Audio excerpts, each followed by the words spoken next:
Miraj civil रुग्णालयातून बाळचोरीला गेल्याच्या निषेधार्थ सांगली पद्मभूषण वसंतदादा पाटील शासकीय रुग्णालयासमोर दलित महासंघ मोहिते गटाचे संस्थापक अध्यक्ष डॉक्टर उत्तम मोहिते यांच्या नेतृत्वाखाली शुक्रवारी म्हैसबोड मोर्चाकडून या ठिकाणी म्हैस बोडण्यात आली।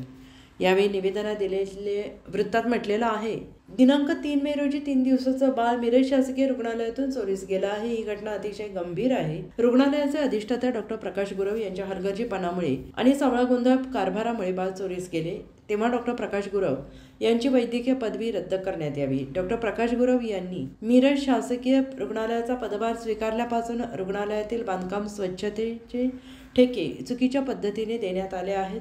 स्वच्छतेसाठी लागणारे फिनाईल आणि इतर स्वच्छतेचे केमिकल्स यात लाखो रुपयांचा भ्रष्टाचार झाला आहे। रुग्णालयाचे दूषित पाण्यावर कोट्यवधी रुपये खर्ची पडून देखील दूषित सांडपाणी रुग्णालय परिसरात उघड्यावर सोडले जात आहे।